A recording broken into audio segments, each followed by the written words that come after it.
الحمدللہ رب العالمین والصلاة والسلام علی سید الانبیاء والمرسلین اما بعد فاعوذ باللہ من الشیطان الرجیم بسم اللہ الرحمن الرحیم قال اللہ تعالی وتبارک فی القرآن المجید والفرقان الحمید اعوذ باللہ من الشیطان الرجیم بسم اللہ الرحمن الرحیم حامیم والکتاب المبین انا انزلناہ فی لیلۃ مبارکہ انا کنا منذرین فیہا یفرق کل امر حکیم امرا من عندنا انا کنا مرسلین صدق اللہ العظیم ان اللہ وملائکتہ یصلون علی النبی یا ایہا الذین آمنوا صلوا علیہ وسلموا تسلیما۔ تمام دوست احباب بڑی حضوری کے ساتھ ہدیہ عقیدت پیش فرمائیں۔ الصلاۃ والسلام علیک یا سیدی یا رسول اللہ وعلی آلک واصحابک یا شفیع المذنبین مولا یا صلی وسلم دائما ابدا علی حبیبک خیر الخلق کلہم محمد سید الکونین والثقلین والفریقین من عرب ومن عجم مولا یا صلی وسلم دائما ابدا علی حبیبک خیر الخلق کلہم۔ نہایت ہی قابل صد احترام آج کی اس بابرکت رات جس کو شب برات کہتے ہیں، اس کے علاوہ آج کی گفتگو کا کوئی موضوع ہو ہی نہیں سکتا۔ جتنے دوست احباب تشریف لائے ہیں، جتنی خواتین تشریف لائی ہیں، اللہ سب کا آنا قبول و منظور فرمائے۔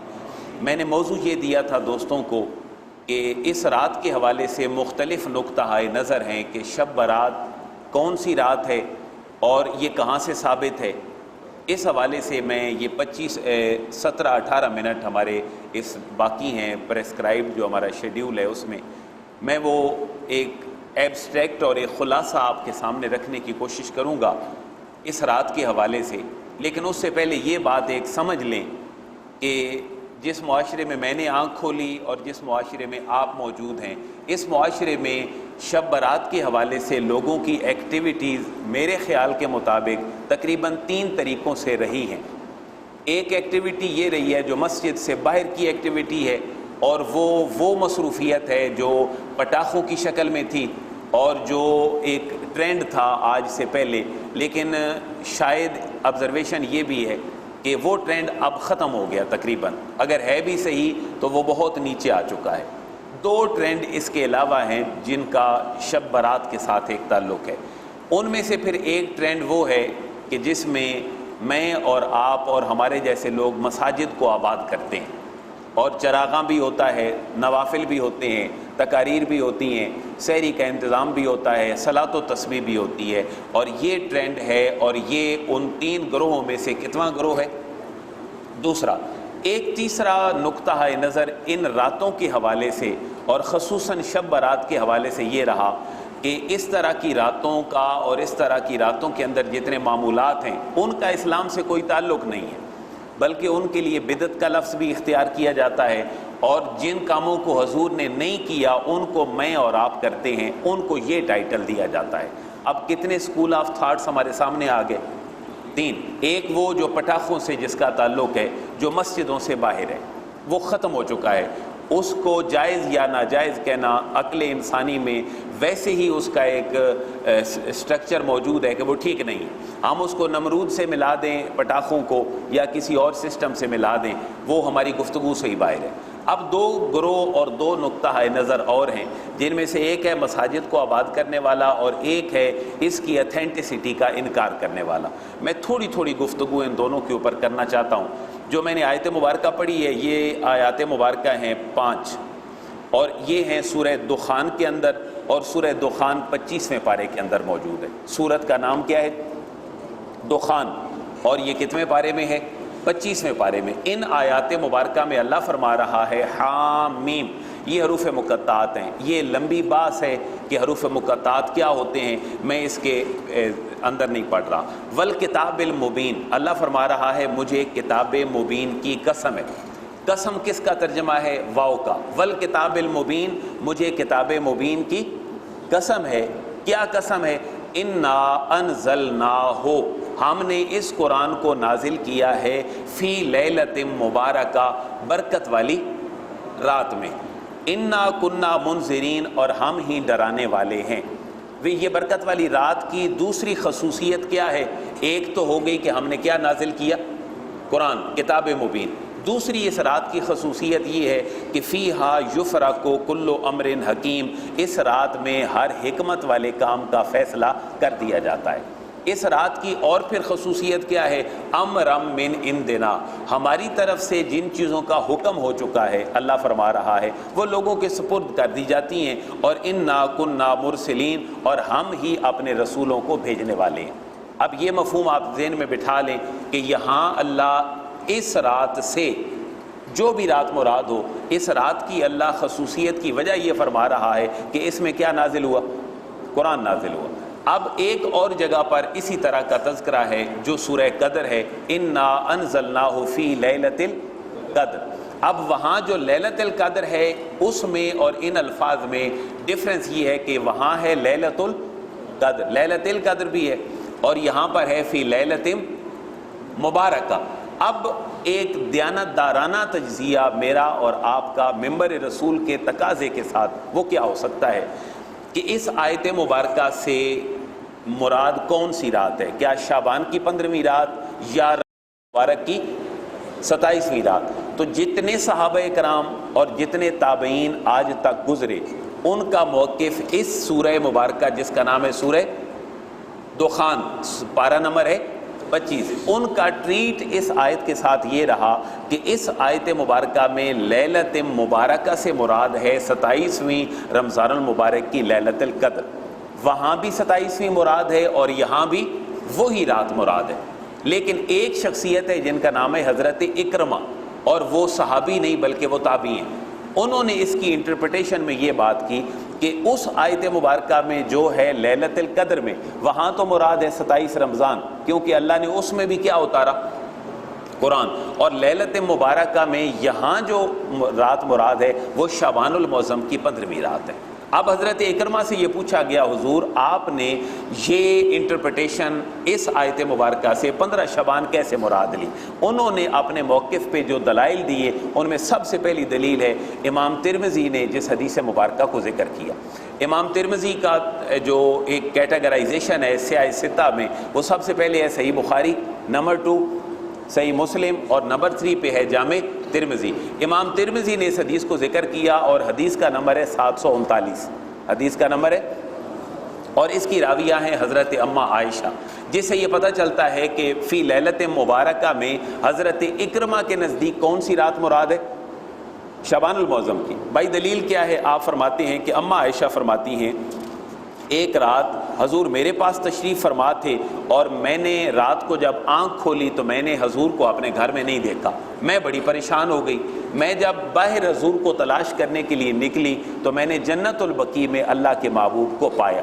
یہاں 2-4 حدیثوں کے الفاظ ملتے جلتے ہیں، میں ان کا خلاصہ رکھ رہا ہوں۔ ام عائشہ فرماتی ہیں کہ سجدے کی حالت میں حضور تھے اور میں ڈھونڈ رہی تھی، اچانک ڈھونڈتے ڈھونڈتے اندھیرے میں میرا پاؤں حضور کے پاؤں کے ساتھ لگا، آپ سجدے کی حالت میں تھے، تو میں نے سمجھا کہ حضور یہاں موجود ہیں۔ فرماتی ہیں میں حضور کا انتظار کرتی رہی، حضور سجدے کے اندر رہے، جب اٹھے تو مجھ سے گفت و شنید ہوئی، اور پھر حضور نے فرمایا اے عائشہ تم جانتی ہو کہ میں آج باہر کیوں آیا تھا؟ تم جانتی ہو میں قبرستان میں کس لیے آیا تھا، اور میں اللہ کے حضور سجدے میں سر رکھ کر کیوں بیٹھا تھا؟ اما عائشہ فرماتی ہیں عرض کرتی ہیں حضور آپ کی نسبت سے آپ کے اگلوں اور پچھلوں کے گناہ تو معاف ہو چکے، آپ کو سجدے میں سر رکھنے کی ضرورت کیا ہے؟ آپ فرماتے ہیں عائشہ کیا تو یہ نہیں چاہتی کہ میں اللہ کا شکر گزار بندہ بن جاؤں؟ اب یہاں پر جو گفت و شنید ہوئی وہ 2-3 پیرایوں میں خلاصے کے طور پر سن لیں۔ حضور فرماتے ہیں عائشہ یہ رات وہ رات ہے جس رات کو میں گھر سے باہر نکلا ہوں، یعنی شعبان المعظم کی 15ویں رات، جس رات میں اللہ آسمان دنیا پر تشریف لاتے ہیں۔ اللہ آسمان دنیا پر تشریف لاتے ہیں، کیسے؟ اپنی شان کے مطابق۔ اس کی کیسی شان ہے؟ وہ اللہ خود اپنی شان کے مطابق آسمان دنیا پر تشریف لاتے ہیں، اور پھر اللہ اپنے لوگوں سے 3 سوال فرماتے ہیں۔ پہلا سوال ہے کوئی تم میں سے ایسا جس کو بخشش چاہیے ہو؟ میں اس کو بخشش دینے کے لیے تیار ہوں۔ ہے کوئی ایسا بندہ جس کو رزق چاہیے ہو؟ آج میں رزق اس کو دینے کے لیے تیار ہوں۔ ہے کوئی ایسا بندہ جو اپنی بیماری سے چھٹکارا پانا چاہتا ہو؟ میں اس کو آج اس کی بیماری سے چھٹکارا دے دیتا ہوں۔ اور پھر حضور فرماتے ہیں اے عائشہ یہ رات وہ رات ہے جس میں اللہ اپنے بندوں گناہگار بندوں میں سے کتنے گناہگاروں کے گناہ معاف فرماتا ہے، قبیلہ بنو کلب کی بکریوں کے بالوں کی تعداد سے بھی زیادہ اللہ گناہگاروں کے گناہوں کو معاف فرما دیتا ہے۔ یہ پوری حدیث مبارکہ ہے جس کو کس نے ذکر کیا ہے؟ امام ترمذی نے، اور حدیث کا نمبر کیا ہے؟ 739، اور اس کے راویہ کون ہیں؟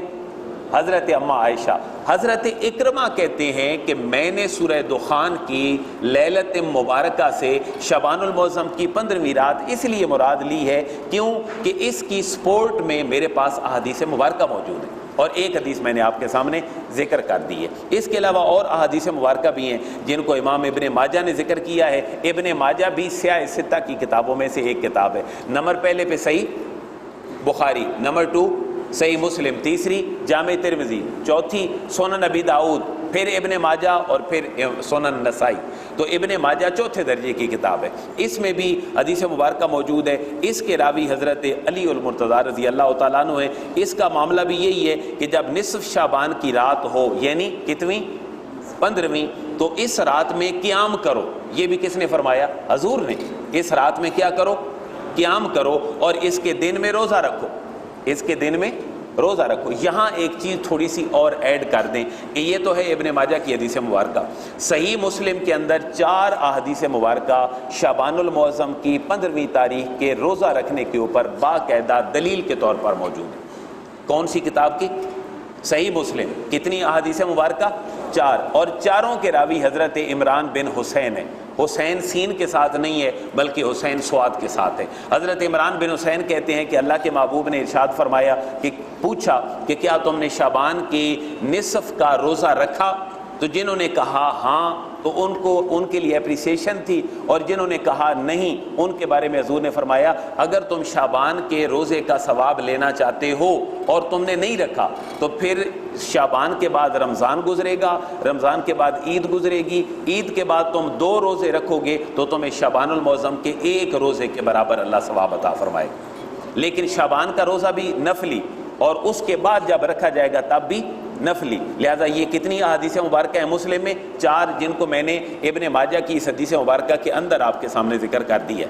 اور اس رات میں قیام کرو، دن کا روزہ رکھو، کیونکہ اللہ سبحانہ و تعالیٰ اس رات میں غروب شمس سے لے کر، یعنی سورج غروب ہونے سے لے کر آسمان دنیا کی طرف نازل ہوتا ہے، اور پھر اللہ فرماتا ہے میں نے جو حدیث ذکر کر دی کہ ہے کوئی بخشش طلب کرنے والا تو میں اس کو بخش دوں، ہے کوئی رزق طلب کرنے والا تو میں اس کو رزق دے دوں، ہے کوئی ایسا مصیبت زدہ جس کو میں آج عافیت دے دوں۔ اور پھر حضور نے فرمایا سنو سنو، اللہ تبارک و تعالیٰ یہ ارشاد فرماتا ہے کہ یہ رات طلوع فجر تک یہ رات اتنی ہی برکتوں والی ہے کہ اللہ آسمان دنیا کے اوپر اپنا اجلال فرماتا ہے۔ میں نے ایبسٹریکٹ اور خلاصے کے طور پر شعبان المعظم کے حوالے سے جو اتھینٹک 2 احادیث مبارکہ تھی وہ میں نے ذکر کر دی، اور 2 کے ساتھ 4 کس کتاب کی؟ صحیح مسلم کی۔ یعنی 2 باتیں واضح ہو گئیں۔ امام حضرت اما عائشہ کی حدیث مبارکہ جو ترمذی کے اندر ہے اس سے پتہ چلا کہ یہ رات برکت والی ہے۔ اس سے کیا پتہ چلا؟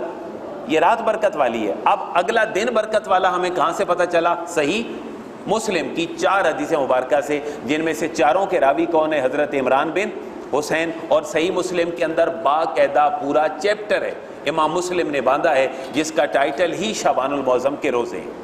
تو اب یہ دونوں باتیں ہمارے سامنے آ گئیں۔ اب تھوڑا سا تجزیہ 5-6 منٹ کا کہ یہ دلائل جو یہاں پر موجود ہیں، ان دلائل کو سامنے رکھتے ہوئے اہل سنت کا صدیوں میں یہ ٹریٹ رہا کہ ان راتوں کو اہل سنت والجماعت زندہ کرتے ہیں۔ زندہ کرنے سے مراد کیا ہے؟ مساجد میں چراغاں بھی ہے، نوافل کا انتظام بھی ہے، اور شب بیداری کا انتظام بھی ہے، سحری کا انتظام بھی ہے، اگلے دن روزے کا انتظام ہے۔ لیکن ایک طرف سے اس کو ہمیں کھلے دل سے ایک دوسرے کے ساتھ شیئر کرنا چاہیے کہ بدعت بھی کہا جاتا ہے، اور کہا یہ جاتا ہے کہ قرآن مجید کی وہ آیت مبارکہ جہاں سے ہم لوگ شعبان کی 15ویں رات ثابت کرتے ہیں، وہاں سے صرف ایک بندے کا اجتہاد ہے کہ یہ شعبان کی 15ویں رات ہے، اور ان کا نام کیا میں نے عرض کیا؟ حضرت اکرمہ، لیکن باقی تمام مفسرین، باقی تمام محدثین کہتے ہیں کہ سورہ دخان کی لیلہ مبارکہ سے بھی وہی رات مراد ہے جو 30ویں پارے کے اندر انا انزلناہ فی لیلۃ القدر میں 27ویں رات ہے، یہاں بھی 27ویں رات مراد ہے۔ حضرت اکرمہ سے پوچھا گیا ان دونوں کے درمیان فرق کیا ہے، تو آپ نے فرمایا شعبان کی 15ویں رات کو اللہ تبارک و تعالیٰ نے قرآن مجید کے نزول کا ارادہ فرمایا تھا۔ دونوں کے اندر تطبیق کیسے ہوگی کہ شعبان المعظم کی 15ویں تاریخ کو اللہ نے قرآن کے نزول کا ارادہ فرمایا تھا، اور اس ارادے کو عملی شکل اللہ تبارک و تعالیٰ نے رمضان المبارک کی 27ویں تاریخ کو دی تھی۔ اب سوال یہ ہے کہ کیا قرآن دفعتاً اترا، یکدم اترا، یا گریجولی سٹیپ بائی سٹیپ اترا؟ ہمارے سامنے حضور قرآن لے کر آئے تو کم از کم کتنا عرصہ اعلان نبوت کے بعد لگا؟ 23 ایئر، تقریباً 23 سال کا عرصہ حضور قرآن لاتے رہے۔ لیکن انزل ینزل، انزال کا معنی ہے فوراً کوئی چیز اتار دینا، اور اللہ نے دونوں جگہوں پہ انزال کا فعل استعمال کیا ہے، تنزیل کا نہیں ہے۔ نزل ینزل، تنزیل کا معنی بھی کیا ہے؟ اترنا، اور انزل ینزل، انزال کا معنی بھی کیا ہے؟ اترنا، لیکن دونوں اترنے میں فرق ہے۔ انزل ینزل، انزال کے اترنے کا معنی یہ ہے کہ دفعتاً، یک لخت، ودن 1 سیکنڈ، اور اس سے بھی کم کسی چیز کا اوپر سے نیچے آنا۔ یہ کس فعل سے کا معنی ہے؟ انزال، انزل ینزل انزال، اور نزل ینزل تنزیل کا معنی ہے گریجولی، سٹیپ بائی سٹیپ، ضرورت پڑی آتا گیا۔ تو قرآن 2 حوالوں سے اترا، ایک لوح محفوظ سے آسمان دنیا پر، اور ایک آسمان دنیا سے حضور تک۔ اور جو لوح محفوظ سے آسمان دنیا تک اترا وہ کیسے اترا؟ دفعتاً، یک لخت، اور جو وہاں سے حضور تک اترا اس کو کتنا عرصہ لگا؟ 23 سال۔ تو حضرت اکرمہ فرماتے ہیں کہ میری مراد یہ ہے کہ جو لیلہ مبارکہ ہے یہاں بھی اللہ فرما رہا ہے انزل ینزل، یہاں اللہ نے ارادہ فرمایا، اور اس ارادے کو عملی شکل اللہ نے کس رات کو دی؟ 27ویں رمضان کو۔ اب ایک چھوٹا سا تجزیہ اس بک کو بند کر کے ہم یہ کرتے ہیں کہ ایک ہے مسجدوں کی آباد کاری، اور ایک ہے اس کو بدعت کہنا۔ ان دونوں میں معاشرے کا تقاضا کیا کہتا ہے؟ اگر ہم معاشرے کے معاملات کو دیکھیں تو شاید اگر کچھ لوگ باہر کی مشغولیات کو چھوڑ کر اگر مسجد کے اندر آ کر اللہ کے گھروں کو آباد کر لیں تو ایک نیوٹرل سا تجزیہ اس مٹیریلزم اور مٹیریلسٹک مائنڈ اپروچ کے دور میں، کیا وہ سینمے کا آباد ہونا بہتر ہے یا مسجد کا آباد ہونا بہتر ہے؟ دونوں طریقے ہیں کہ اگر اس کو بدعت کہا جائے کہ حضور کے زمانے میں صلاۃ و تسبیح نہیں ہوئی، مسجدوں میں باقاعدہ سے ارینجمنٹس ان راتوں کو نہیں ہوئے، صلاۃ الخیر کہاں لکھی ہے؟ حضور نے نہیں پڑھی۔ لیکن سوال یہ ہے کہ اگر حضور نے نہیں پڑھی تو کیا یہ رکوع و سجود 2 رکعت کر کے یا 4 رکعتوں میں پڑھنا، اس سے کہیں حضور نے منع بھی فرمایا ہے؟ ایک دیانتدارانہ تجزیہ اس ممبر کی اور ممبر رسول کا وہ تقاضا بھی وہی ہے کہ دیانتدارانہ تجزیے میں یہ دیکھا جائے کہ کیا باہر کی دنیا میں وقت ضائع کرنا بہتر ہے یا اللہ کے گھر میں جس اصول کی اجازت ہے، مثلا اللہ کے حضور سر جھکانا جائز یا ناجائز؟ بولیں، نوافل پڑھنا جائز یا ناجائز؟ لوگوں کا اکٹھا ہو کر تلاوت نعت سن کر کہیں بیٹھ کر ریفریشمنٹ کا اعتکاف کی نیت سے کھا پی کر روزے کی باقاعدہ سے نیت کر کے رکھ لینا، خواہ وہ نفلی ہو، کیا اسلام اصولی طور پر اس کی اجازت دے رہا ہے یا نہیں؟ تو پھر میرے اور آپ کا ٹریٹ اس کے ساتھ کیسا ہونا چاہیے؟ ہم صلاۃ و تسبیح کو فرض سمجھ کے مسجد میں نہ پڑھیں، ہم صلاۃ و تسبیح کو فرض سمجھ کے مسجد میں نہ پڑھیں، ہم صلاۃ الخیر کو فرض سمجھ کے مسجد میں نہ پڑھیں، ہم نفل کے ساتھ اپنا تعلق نفل والا رکھیں اور فرض کے ساتھ اپنا تعلق فرض والا رکھیں۔ ایک جو سوچنے والی بات ہے وہ ہمارے معاشرے میں یہ ہے، جو المیہ ہے، جو ہم آج سیکھنے کے لیے بھی بیٹھے ہیں، کہ ہم اگر نوافل کو ہی فوکس کریں گے، ہمارا فلی فوکس اور فلی کنسنٹریشن اگر ہماری نوافل کے اوپر ہوگی جو آج معاشرے میں ہے تو فرائض ہم سے دور ہو جائیں گے۔ کیا آج کے معاشرے میں ہم جنازہ پڑھنے کو زیادہ ترجیح دیتے ہیں یا فرض نماز کو؟ نیوٹرل تجزیہ ہے شب برات کا، کیونکہ ہمارے اعمال اللہ کے حضور پیش ہونے ہیں، ہم ایک دوسرے کو سمجھانے اور سمجھنے کے لیے بیٹھے ہیں اور تجزیے کے لیے بیٹھے ہیں۔ آج ہمارا فرض کے ساتھ تعلق فرض والا شاید نہیں ہے، فرض والا تعلق نفل کے ساتھ ہو گیا اور نفل والا تعلق کس کے ساتھ ہو گیا؟ فرض والا۔ ہم جو چیزیں پرائورٹی پہ نہیں تھی ہم ان کو اپنے رویوں کے ساتھ پرائورٹی پہ لے آئے، اور جو اس سے نیچے درجے کی تھیں ہم ان کو کہاں لے گئے؟ اوپر، اور اوپر والیوں کو نیچے۔ لیکن سوچنا یہ چاہیے اگر اللہ کا گھر آباد ہے تو اس دور میں اس کو غنیمت سمجھا جائے۔ اب اس کے اندر اگر کوئی کمی بیشی ہے تو اس کو ہمیں ریموو کرنا چاہیے۔ دوسری بات، اگر اس دور میں بھی اس کو کوئی بدعت کہے گا تو آپ سوال بھی کر سکتے ہیں اسی نشست میں، اسی جگہ پر۔ میرا اپنا پوائنٹ آف ویو قرآن و سنت کو پڑھنے کے بعد کیا ہے، اگر آج بھی خیر کے کام کو جو مسجد میں ہو رہا ہے اور جو اپنی اصل کے اعتبار سے جائز ہے، یہ جملہ ذہن میں رکھیں، اپنی اصل کے اعتبار سے جائز ہے، اپنی عمومی شکل میں نہیں لیکن اپنی اصل کے اعتبار سے جائز ہے، اگر اس کو بھی ہم بدعت کہہ کر رد کر دیں گے تو جو معاشرہ ہمارا سود کے اوپر کتنے % چل رہا ہے اندازہ آپ آنکھیں کھول کر اس معاشرے میں جیتے ہیں۔ انٹرسٹ بیسڈ انٹرسٹ ریشو ہمارے ملک پاکستان کے اندر راؤنڈ اباؤٹ کتنے % ہمارا سودی کاروبار ہے؟ 80+ % ہمارا معاشرہ سود میں ملوث ہے۔ حضور نے جس سیاست کی بنیاد رکھی تھی وہ سیاست دیانتداری پہ مبنی تھی۔ مجھے آپ خود بتا دیں اس معاشرے کی سیاست کیا منافقت کا دوسرا نام ہے یا نہیں؟ بدمعاشی کا دوسرا نام ہے یا نہیں؟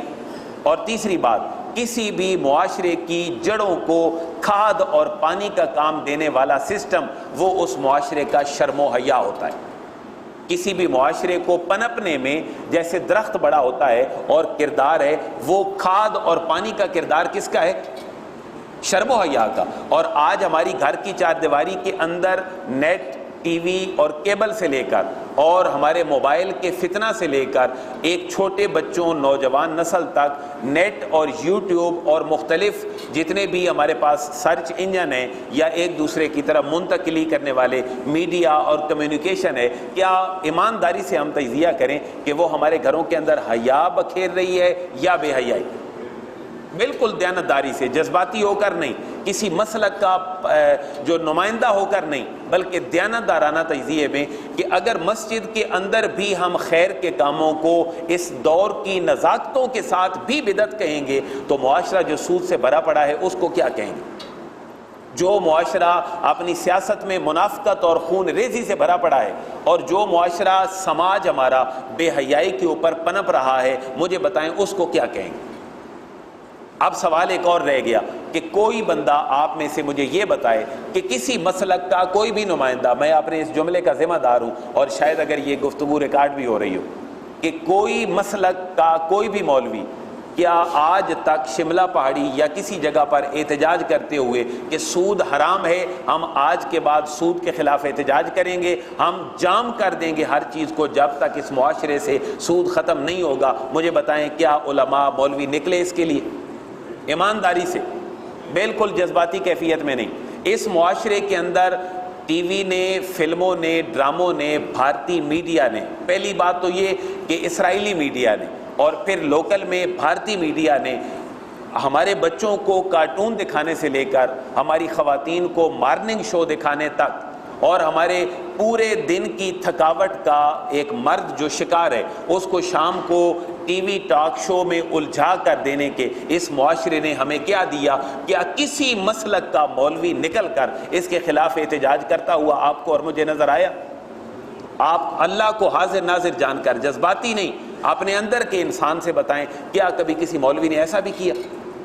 آج میرے بھائی ضرورت کس بات کی ہے کہ میں صرف اللہ نے جو ایک ذہن میں میرے بات ڈالی ہے میں وہ آپ تک منتقل کرنے لگا ہوں۔ خدا کے لیے آج علماء کو بھی اکٹھا ہونا پڑے گا اور اس دور کی نزاکتوں کو بھی سمجھنا پڑے گا۔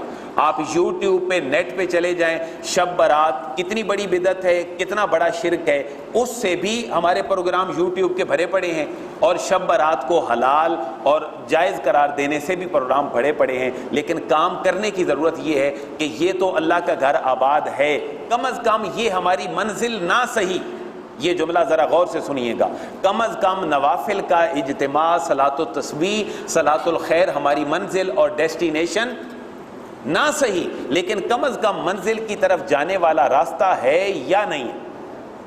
ہم اس کو نہیں کہتے کہ یہ ہماری معراج ہے، ہم لوگوں کو بلائیں، لوگ نوافل کے لیے اکٹھے ہوں، مان لیا فرض کے لیے اکٹھے نہیں ہوتے، لیکن اگر کسی نفلی سٹنگ میں بلا کر ان کو فرائض کا سبق دے دیا جائے تو کیا اس بات کو بدعت کہا جائے گا یا اللہ اور اس کے رسول کی دین کی تشہیر کا ایک ٹول کہا جائے گا؟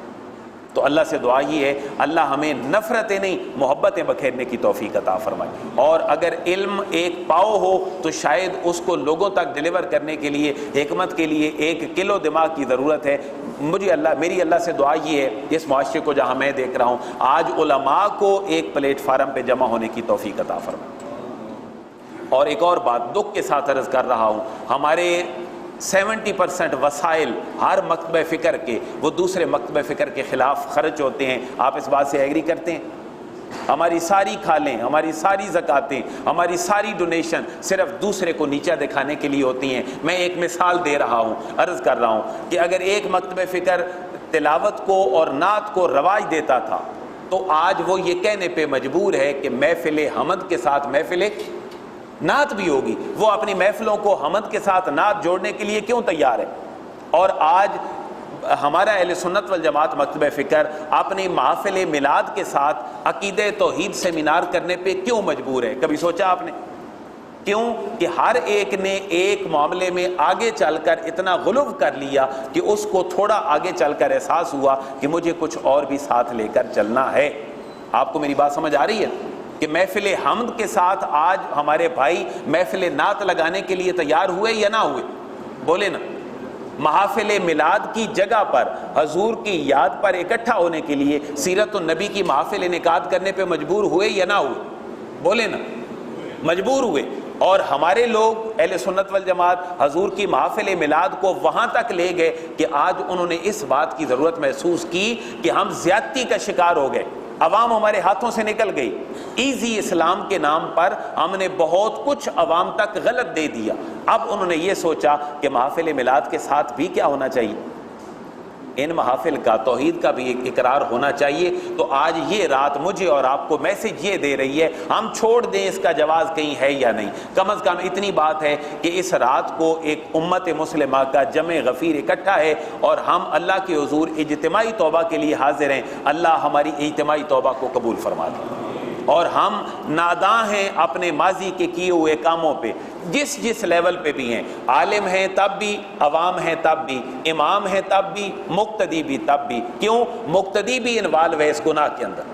بالکل اس جملے کو غور سے سن لیں، مقتدی 100% اس گناہ کے اندر انوالو ہے اور امام بھی 100% اس کے اندر انوالو ہے۔ کیوں؟ ہماری مسجدیں قرآن کی علمبردار نہیں بنی، ہماری مسجدیں حدیث کی علمبردار نہیں بنی، ہماری مسجدیں سیرت کی علمبردار نہیں بنی، ہماری مسجدیں تقاریر کی علمبردار بنی اور لوگوں تک بات وہ نہ پہنچ سکی جو حقیقی معنوں میں لوگوں تک بات پہنچنی چاہیے تھی۔ تو یہ ایک چھوٹی سی میری ایک ایبسٹریکٹ اور خلاصہ تھا کہ ہمیں ایک دوسرے کے قریب آنا ہے۔ اس بکھری ہوئی عوام کو ہم نے اس ٹریک کے اوپر لانا ہے جو قرآن سمجھنے والا بن سکے، حدیث سمجھنے والا بن سکے اور سیرت رسول سمجھنے والا بن سکے۔ اللہ تبارک و تعالیٰ آپ سب کا آنا اور جو خواتین تشریف لائی ہیں ان کا آنا قبول و منظور فرمائے۔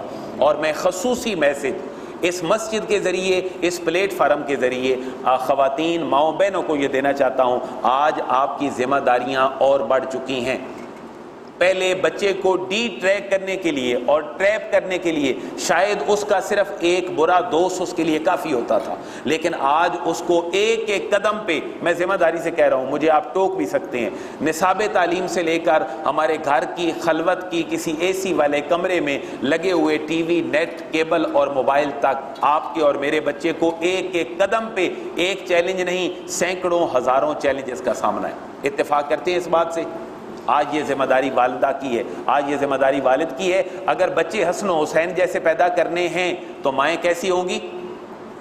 فاطمہ و زہرا جیسی، اور فاطمہ و زہرا جیسی بیٹی پیدا کرنی ہو تو پھر مائیں ہوں گی اماں خدیجۃ الکبریٰ والی۔ لہٰذا آج ہمیں اماں خدیجۃ الکبریٰ تو نہیں بن سکتی ہم، لیکن اماں خدیجۃ الکبریٰ کے نقش قدم پہ تو چل سکتی۔ حضور سے نصف علم کس کی روایت سے ہے؟